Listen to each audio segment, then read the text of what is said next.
We want to welcome you to 1C Enterprise and 1C Jet Coding Basics. We designed this course to improve your knowledge on basic automation, customization, and expanding configuration features using the 1C Enterprise platform.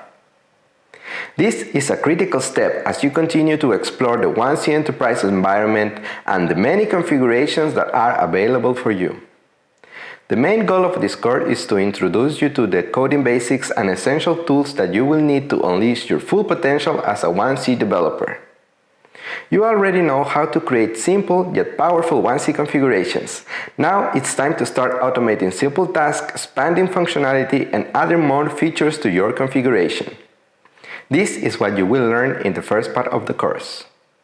How to write code using 1C script, how to use developer tools such as the syntax assistant, external processors, and virtual tables, how to work with configuration modules, how to understand the coding context.